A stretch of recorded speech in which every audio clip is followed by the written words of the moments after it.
தந்தை, மகன், தூய ஆவியானவரின் பெயராலே ஆமீன். அன்பின் நல்ல இயேசுவே, அன்பின் ஆண்டவரே, எங்களுக்கு அன்பு என்றால் என்ன என்று கற்றுக் கொடுத்தவரே, நீர் கூறிய அன்பில் நாங்கள் நிலைத்து வாழ எங்களுக்கு நீர் வரமருளும். உமது வார்த்தையின் வெளிச்சத்தை, உண்மையான அன்பை நாங்கள் கண்டுகொள்ள எங்களுக்கு உதவியருளும். ஆமீன். அருள் நிறைந்த மரியே வாழ்க, ஆண்டவர் உம்முடனே, பெண்களுக்குள் ஆசீர் பெற்றவர் நீரே, உம்முடைய திருவயிற்றின் கனியாகிய இயேசுவும் ஆசீர் பெற்றவரே. புனித மரியே, இறைவனின் தாயே, பாவிகளாக இருக்கிற எங்களுக்காக இப்பொழுதும் எங்கள் இறப்பின் வேளையிலும் வேண்டிக் கொள்ளும். ஆமீன். அன்பார்ந்தவர்களே, இன்று நாம் தவக்காலத்தின் 26வது நாளில் இருக்கிறோம். இன்று லூக்கா நற்செய்தி 7 மற்றும் 8 அதிகாரங்களை நாம் சிந்திக்க அழைக்கப்படுகிறோம். லூக்கா நற்செய்தியாளர் மட்டும் குறிப்பிடக்கூடிய நயின் ஒரு கைம்பெண் மகன் உயிர் பெறுதலை நாம் 7ஆம் அதிகாரத்தில் 11ஆம் வசனத்தில் பார்க்கிறோம். 13ஆம் வசனத்தில் அவரை கண்ட ஆண்டவர் அவர் மீது பரிவு கொண்டு அழாதீர் என்றார். அருகில் சென்று பாடையை தொட்டார். அதை தூக்கிச் சென்றவர்கள் நின்றார்கள். அப்பொழுது, இளைஞனே, நான் உனக்கு சொல்லுகிறேன், எழுந்திடு என்றார். பாருங்கள், தமது இறைப்பணியை ஆற்றுவதற்கு முன்னரே தனது தந்தையாம் சூசையப்பரை இழந்து நின்றார். ஒரே மகனுக்கு தாய் என்ற விதத்திலே இந்த நயின் ஊர் கைம்பெண்ணை அவர் நோக்கும் பொழுது அவருக்கு தன்னுடைய தாய் மரியாளின் நினைவு வந்திருக்க வேண்டும். ஆகவே அந்த கைம்பெண் மேல் பரிவு கொண்டு அவர் இரக்கத்தோடு அந்த இறந்து போன அவருக்கென்று இருக்கக்கூடிய அந்த ஒரே மகனையும் அவர் உயிர்ப்பித்து தருகிறார். இயேசுவினுடைய பரிவுக்கு எல்லையே இல்லை. தொடர்ந்து பாவியான ஒரு பெண் நறுமண தைலம் இயேசுவின் மீது பூசுவதை நாம் பார்க்கிறோம். அவர் தனது கண்ணீரால் அவரது காலடிகளை நனைத்து கூந்தலால் துடைத்து அந்த பரிமள நறுமணத்தை பூசுவதை பார்த்து சீமோன் கேட்கிறார், இவர் இறைவாக்கினர் என்றால் இந்த பெண் யாரென்று அறிந்திருப்பாரே என்று தனது மனதிற்குள் நினைக்கிறார். அதற்கென இயேசு ஒரு உவமையை சொல்லுகிறார். அந்த உவமைக்கான பதிலை சீமோனிடம் கேட்க அவர் சொல்லுகிறார், அதிக கடனை யாருக்கு தள்ளுபடி செய்தாரோ அவரே நேசிப்பார் என்று கூறுகிறார். அவ்வாறு இருக்க, அதிக பாவம் செய்ததாக தன்னையே கருதி கொள்ளும் அந்த பெண் தன்னையே தாழ்த்தி ஆண்டவரிடம் கண்ணீர் விட்டு மன்னிப்பு கேட்கும் பொழுது ஆண்டவராகிய இயேசு கிறிஸ்து அவளை அதிகமாக அன்பு செய்து அவள் செய்த அதிகப்படியான பாவங்கள் அனைத்தையும் மன்னித்து விடுகிறார். ஆகவே அவள் தனது அன்பின் மிகுதியை காட்டும் பொருட்டு இவ்வாறு செய்தார் என்று அவர் கூறுவதை நாம் பார்க்கிறோம். இவர் செய்த பல பாவங்கள் மன்னிக்கப்பட்டன, ஏனெனில் இவர் மிகுதியாக அன்பு கூர்ந்தார். குறைவாக மன்னிப்பு பெறுவோர் குறைவாக அன்பு செலுத்துவோர் ஆவர் என்றார். ஆக நாம் இறைவனை நோக்கி திரும்பி வரும் வேளையில் நமது பாவங்கள் மிக பலவாக இருப்பினும் ஆண்டவர் இயேசு அனைத்தையும் ஒன்றுமில்லாமல் செய்து விடுகிறார். நமது குற்றங்கள், குறைகள், பாவங்கள் அனைத்தையும் முதுகுக்கு பின் எரிந்து விடுகிறார். நமது பாவங்களையும் நம்மையும் கிழக்குக்கும் மேற்குக்கும் உள்ள தூரமறையாக அவற்றை பிரித்து வைக்கிறார். ஆகவே நாம் எவ்வளவுக்கு எவ்வளவு அவருக்கு எதிராக விரோதமாக பாவம் செய்தோமோ அவ்வளவுக்கு அவ்வளவு அவரோடு நெருங்கி அவர் மீது நாம் கொண்டிருக்கக்கூடிய மிகுந்த அன்பை அவருக்கு பரிசாக கையளிப்போம். தொடர்ந்து இயேசுவினுடைய பெண் சீடர்களாக இருந்தவர்களை பற்றி இங்கு குறிப்பிடப்பட்டுள்ளது. பொல்லாத ஆவிகளினின்றும் நோய்களினின்றும் குணமான பெண்கள் சிலரும் 7 பேய்கள் நீங்க பெற்ற மகதலா மரியாவும் ஏரோதிவின் மாளிகை மேற்பார்வையாளர் கூசாவின் மனைவி யோவன்னாவும் சூசன்னாவும் மேலும் பல பெண்களும் அவரோடு இருந்தார்கள். இவர்கள் தங்கள் உடைமைகளை கொண்டு அவருக்கு பணிவிடை செய்து வந்தார்கள். பாருங்கள், இயேசுவுக்கு பெண் சீடர்களும் இருந்திருக்கிறார்கள். மேலும் அவருக்கு எதிராக இருந்த அந்த ஏரோதுவினுடைய மாளிகையிலே மேற்பார்வையாளராக இருந்த குடும்பத்தில் கூட இருக்கக்கூடிய பெண்களும் இயேசுவுக்கு சீடர்களாக இருந்திருக்கிறார்கள். மேலும் இயேசுவால் குணம் பெற்ற பேய்கள் நீங்க பெற்ற பெண்களும் கூட இயேசுவுக்கு சாட்சிய வாழ்க்கை வாழ்வதற்காக இயேசுவோடு கூட இருந்து நற்செய்தி பணியை ஆற்றுகிறார்கள். இன்று இயேசுவின் பெயரால் குணமான நலம் பெற்ற நல்வாழ்வு அடைந்த நாம் அவ்வாறான பெண்களாக இருப்பின் இயேசுவுக்கு சீடர்களாக இருக்கிறோமா? நமது வாழ்விலும் நம்மால் இயன்ற முறையிலும் இயேசுவினுடைய சீடர்களாக இருந்து நற்செய்தியை அறிவிக்கின்றோமா?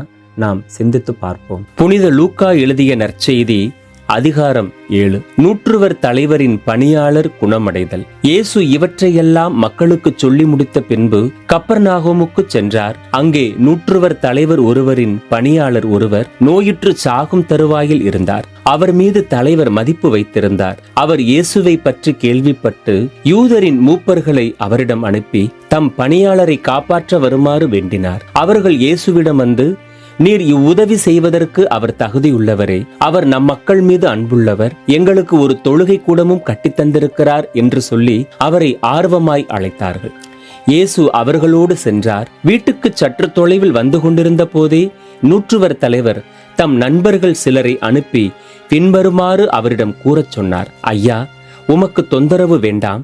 நீர் என் வீட்டிற்குள் வர நான் தகுதியற்றவன். உம்மிடம் வரவும் என்னை தகுதியுள்ளவனாக நான் கருதவில்லை. ஆனால் ஒரு வார்த்தை சொல்லும், என் ஊழியர் நலமடைவார். ஏனெனில் நானும் அதிகாரத்திற்கு உட்பட்டவன். என் அதிகாரத்திற்கு உட்பட்ட படைவீரரும் உள்ளனர். நான் ஒருவரிடம் செல்க என்றால் அவர் செல்கிறார், வேறு ஒருவரிடம் வருக என்றால் அவர் வருகிறார். என் பணியாளரை பார்த்து இதை செய்க என்றால் அவர் செய்கிறார். இதை கேட்ட இயேசு அவரை குறித்து வியப்புற்றார். தம்மை பின்தொடரும் மக்கள் கூட்டத்தினரை திரும்பி பார்த்து, இஸ்ரவேலரிடத்திலும் இத்தகைய நம்பிக்கையை நான் கண்டதில்லை என உங்களுக்கு சொல்லுகிறேன் என்றார். அனுப்பப்பட்டவர்கள் வீட்டுக்கு திரும்பி வந்தபோது அப்பணியாளர் நலமுற்றிருப்பதை கண்டார்கள். நயின் ஊர் கைம்பெண்ணின் மகன் உயிர் பெறுதல். அதன் பின் இயேசு நயின் என்னும் ஊருக்கு சென்றார். அவருடைய சீடரும் திரளான மக்களும் அவருடன் சென்றார்கள். அவர் அவ்வூர் வாயிலை நெருங்கி வந்தபோது இறந்த ஒருவரை சிலர் தூக்கி வந்தனர். தாய்க்கு அவர் ஒரே மகன். அந்த தாயோ கைம்பன். அவ்வூரைச் சேர்ந்த பெருந்திரளான மக்களும் அவருடன் இருந்தார்கள்.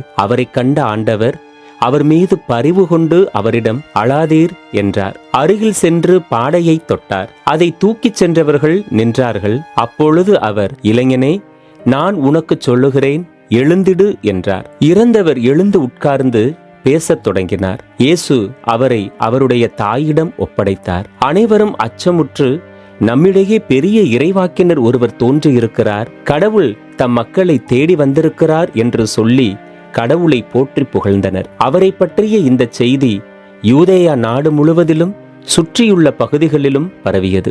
இறையாட்சியின் பின்னணியில் திருமுழுக்கு யோவான். யோவானுடைய சீடர் இவற்றையெல்லாம் அவருக்கு அறிவித்தனர். யோவான் தம் சீடருள் இருவரை வரவழைத்து, வரவிருப்பவர் நீர்தாமா அல்லது வேறொருவரை எதிர்பார்க்க வேண்டுமா என கேட்க ஆண்டவரிடம் அனுப்பினார். அவர்கள் அவரிடம் வந்து, வரவிருப்பவர் நீர்தாமா அல்லது வேறொருவரை எதிர்பார்க்க வேண்டுமா என கேட்க திருமுழுக்கு யோவான் எங்களை உம்மிடம் அனுப்பினார் என்று சொன்னார்கள். அந்நேரத்தில் பிணிகளையும் நோய்களையும் பொல்லாத ஆவிகளையும் கொண்டிருந்த பலரை இயேசு குணமாக்கினார். பார்வையற்ற பலருக்கு பார்வை அருளினார். அவர் அவர்களுக்கு மறுமொழியாக, நீங்கள் கண்டவற்றையும் கேட்டவற்றையும் யோவானிடம் போய் அறிவியுங்கள். பார்வையற்றோர் பார்வை பெறுகின்றனர், கால் ஊனமுற்றோர் நடக்கின்றனர், தொழுநோயாளர் நலமடைகின்றனர், காது கேளாதோர் கேட்கின்றனர், இறந்தோர் உயிருடன் எழுப்பப்படுகின்றனர், ஏழையருக்கு நற்செய்தி அறிவிக்கப்படுகின்றது, என்னை குறித்து இடரல் படாதோர் பேறு பெற்றோர் என்றார். யோவானிடமிருந்து வந்த தூதர்கள் திரும்பிச் சென்ற பிறகு இயேசு மக்கள் கூட்டத்திடம் யோவானை பற்றி பேசத் தொடங்கினார். நீங்கள் எதை பார்க்க பாலை நிலத்திற்கு போனீர்கள்? காற்றினால் அசையும் நாணலையா? இல்லையேல் யாரை பார்க்க போனீர்கள்? மெல்லிய ஆடை அணிந்த ஒரு மனிதரையா? பளிச்சிடும் ஆடை அணிந்து செல்வச் செழிப்பில் வாழ்வோர் அரச மாளிகைகளில் அல்லவா இருக்கின்றனர்? பின்னர் யாரைத்தான் பார்க்க போனீர்கள்? இறைவாக்கினரையா? ஆம், இறைவாக்கினரை விட மேலானவரையே என நான் உங்களுக்கு சொல்லுகிறேன். இதோ என் தூதரை உமக்கு முன் அனுப்புகிறேன். அவர் உமக்கு முன் உமது வழியை ஆயத்தம் செய்வார் என இவரை பற்றித்தான் மறைநூலில் எழுதப்பட்டுள்ளது.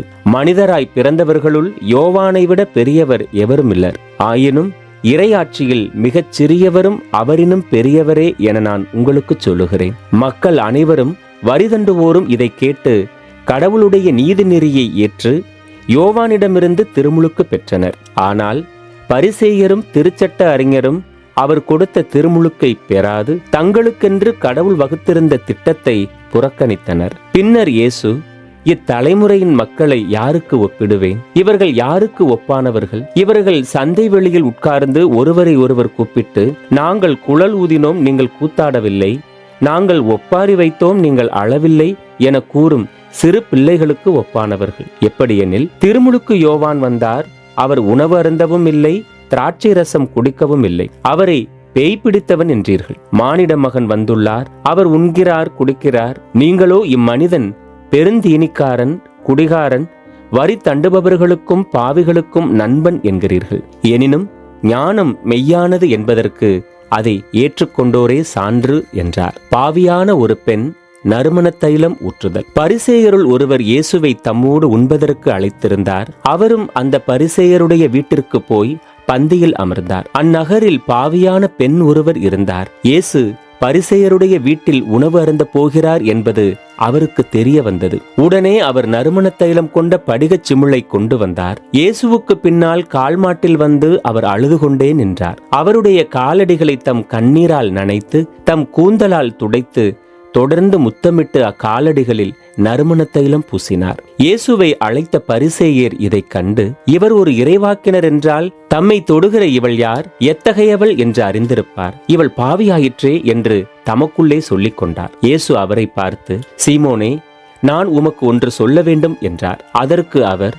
போதகரே, சொல்லும் என்றார். அப்பொழுது அவர், கடன் கொடுப்பவர் ஒருவரிடம் 2 கடன் பட்டிருந்தனர். ஒருவர் 500 தெனாரியமும் மற்றவர் 50 தெனாரியமும் கொடுக்க வேண்டியிருந்தது. கடனை தீர்க்க அவர்களால் முடியாமற் போகவே இருவரது கடனையும் அவர் தள்ளுபடி செய்துவிட்டார். இவர்களுள் யார் அவரிடம் மிகுந்த அன்பு செலுத்துவார் என்று கேட்டார். சீமோன் மறுமொழியாக, மிகுந்த கடனை யாருக்கு தள்ளுபடி செய்தாரோ அவரே என நினைக்கிறேன் என்றார். இயேசு அவரிடம், நீர் சொன்னது சரியே என்றார். பின்பு அப்பெண்ணின் பக்கம் அவர் திரும்பி சீமோனிடம், இவரை பார்த்தீரா?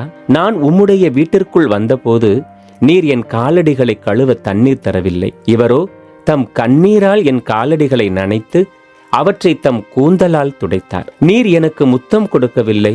இவரோ நான் உள்ளே வந்தது முதல் என் காலடிகளை ஓயாமல் முத்தமிட்டு கொண்டே இருக்கிறார். நீர் எனது தலையில் எண்ணெய் பூசவில்லை. இவரோ என் காலடிகளில் நறுமண தைலம் பூசினார். ஆகவே நான் உமக்கு சொல்லுகிறேன், இவர் செய்த பல பாவங்கள் மன்னிக்கப்பட்டன, ஏனெனில் இவர் மிகுதியாக அன்பு கூர்ந்தார். குறைவாக மன்னிப்பு பெறுவோர் குறைவாக அன்பு செலுத்துவோர் ஆவர் என்றார். பின்பு அப்பெண்ணை பார்த்து, உம் பாவங்கள் மன்னிக்கப்பட்டன என்றார். பாவங்களையும் மன்னிக்கும் இவர் யார் என்று அவரோடு பந்தியில் அமர்ந்திருந்தவர்கள் தங்களுக்குள் சொல்லிக் கொண்டார்கள். இயேசு அப்பெண்ணை நோக்கி, உமது நம்பிக்கை உம்மை மீட்டது, அமைதியுடன் செல்க என்றார். புனித லூக்கா எழுதிய நற்செய்தி அதிகாரம் 8. இயேசுவின் பெண் சீடர்கள். அதற்கு பின் இயேசு நகர் நகராய் ஊர் ஊராய் சென்று இறையாட்சி பற்றிய நற்செய்தியை பறைசாற்றி வந்தார். 12 அவருடன் இருந்தனர். பொல்லாத ஆவிகளினின்றும் நோய்களினின்றும் குணமான பெண்கள் சிலரும், 7 பேய்கள் நீங்க பெற்ற மகதலா மரியாவும், ஏரோதுவின் மாளிகை மேற்பார்வையாளர் கூசாவின் மனைவி யோவன்னாவும் சூசன்னாவும் மேலும் வேறு பெண்கள் பலரும் அவரோடு இருந்தார்கள். இவர்கள் தங்கள் உடைமைகளை கொண்டு அவருக்கு பணிவிடை செய்து வந்தார்கள். விதைப்பவர் உவமை. பெரும் திரளான மக்கள் எல்லா ஊர்களிலிருந்தும் அவரிடம் கூடி வந்த போது அவர் உவமை வாயிலாக கூறியது, விதைப்பவர் ஒருவர் விதைக்கச் சென்றார். அவர் விதைக்கும் போது சில விதைகள் வழியோரம் விழுந்து மிதிப்பட்டன. வானத்து பறவைகள் வந்து அவற்றை விழுங்கிவிட்டன. வேறு சில விதைகள் பாறை மீது விழுந்தன. அவை முளைத்த பின் ஈரமில்லாததால் கருகி போயின. மற்றும் சில விதைகள் முட்செடிகளின் நடுவே விழுந்தன. கூடவே வளர்ந்த முட்செடிகள் அவற்றை நெருக்கிவிட்டன. இன்னும் சில விதைகளோ நல்ல நிலத்தில் விழுந்தன. அவை வளர்ந்து 100 மடங்கு விளைச்சலை கொடுத்தன. இவ்வாறு சொன்ன பின், கேட்க செவியுள்ளோர் கேட்கட்டும் என்று உரக்க கூறினார். உவமைகளின் நோக்கம். இந்த உவமையின் பொருள் என்ன என்று அவருடைய சீடர் அவரிடம் கேட்டனர். அதற்கு இயேசு கூறியது, இறையாட்சியின் மறைபொருளை அறிய உங்களுக்கு கொடுத்து வைத்திருக்கிறது. மற்றவர்களுக்கு எல்லாம் உவமைகள் வாயிலாகவே கூறப்படுகின்றன. எனவே அவர்கள் கண்டும் காண்பதில்லை, கேட்டும் புரிந்து கொள்வதில்லை. விதைப்பவர் உவமையின் விளக்கம். இந்த உவமையின் பொருள் இதுவே. விதை இறைவார்த்தையை குறிக்கும். வழியோரம் விழுந்த விதைகள் அவ்வார்த்தைகளை கேட்பவர்களுள் சிலரை குறிக்கும். அவர்கள் நம்பி மீட்பு பெறாதவாறு அலகை வந்து அவ்வார்த்தையை அவர்களுடைய உள்ளத்திலிருந்து எடுத்து விடுகிறது. பாறை மீது விழுந்த விதைகள் அவ்வார்த்தையை கேட்கும் போது அதை மகிழ்ச்சியோடு ஏற்றுக்கொள்பவர்களை குறிக்கும். ஆனால் அவர்கள் வேறற்றவர்கள். சிறிது காலமே அவ்வார்த்தையை நம்புவார்கள். சோதனை காலத்தில் பின்வாங்குவார்கள். முட்செடிகளுக்குள் விழுந்த விதைகள் வார்த்தையை கேட்டும் கவலை, செல்வம், வாழ்வில் வரும் இன்பங்கள் போன்றவற்றால் நெருக்கப்பட்டு முதிர்ச்சி அடையாதிருப்பவர்களை குறிக்கும். நல்ல நிலத்தில் விழுந்த விதைகளோ சீரிய நல்லுள்ளத்தோடு வார்த்தையை கேட்டு அதை காத்து மன உறுதியுடன் பயன் தருகிறவர்களை குறிக்கும். விளக்கு உவமை. எவரும் விளக்கை ஏற்றி அதை ஒரு பாத்திரத்தால் மூடுவதில்லை, கட்டிலின் கீழ் வைப்பதும் இல்லை. மாறாக உள்ளே வருவோருக்கு ஒளி கிடைக்கும்படி அதை விளக்கு தண்டின் மீது வைப்பர். வெளிப்படாது மறைந்திருப்பது ஒன்றுமில்லை, அறியப்படாமலும் வெளியாகாமலும் ஒளிந்திருப்பதும் ஒன்றுமில்லை. ஆகையால் நீங்கள் எத்தகைய மனநிலையில் கேட்கிறீர்கள் என்பது பற்றி கவனமாயிருங்கள்.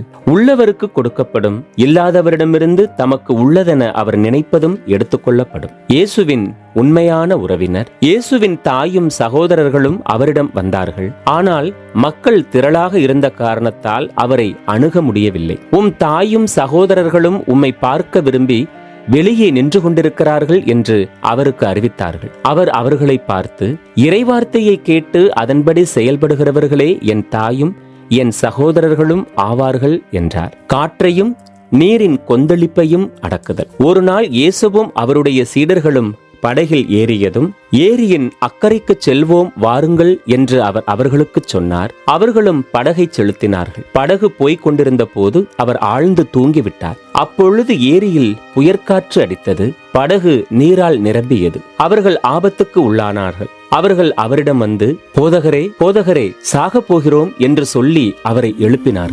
அவர் விழித்தெழுந்து காற்றையும் நீரின் கொந்தளிப்பையும் கடிந்து கொண்டார். உடனே அவை ஓய்ந்தன, அமைதி உண்டாயிற்று. அவர் அவர்களிடம், உங்கள் நம்பிக்கை எங்கே என்றார். அவர்கள் அச்சமும் வியப்பும் நிறைந்தவர்களாய், இவர் காற்றுக்கும் நீருக்கும் கட்டளையிடுகிறார், அவை இவருக்கு கீழ்ப்படுகின்றனவே, இவர் யாரோ என்று ஒருவரோடு ஒருவர் பேசிக்கொண்டார்கள். கெரசேனர் பகுதியில் பேய் பிடித்தவரை நலமாக்குதல். அவர்கள் கலிலேயாவுக்கு எதிரே இருக்கும் கெரசேனர் பகுதியை நோக்கி படகை செலுத்தினார்கள். கரையில் இறங்கியதும் அந்நகரைச் சேர்ந்த ஒருவர் அவருக்கு எதிரே வந்தார். பேய் பிடித்த அவர் நெடுநாளாய் ஆடை அணிவதில்லை. வீட்டில் தங்காமல் கல்லறைகளில் தங்கி வந்தார். இயேசுவை கண்டதும் கத்திக்கொண்டு அவர் முன் விழுந்து, இயேசுவே, உன்னத கடவுளின் மகனே, உமக்கு இங்கு என்ன வேலை?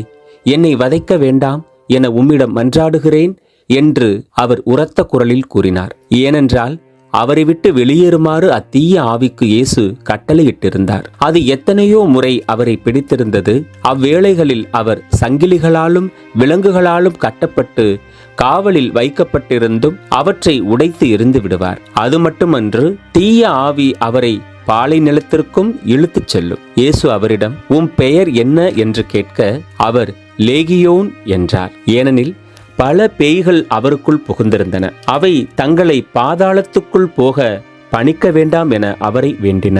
அங்கே மலைப்பகுதியில் பன்றிகள் பெரும் கூட்டமாக மேய்ந்து கொண்டிருந்தன. அவற்றுக்குள் புகும்படி தங்களை அனுமதிக்குமாறு பேய்கள் அவரை வேண்டின.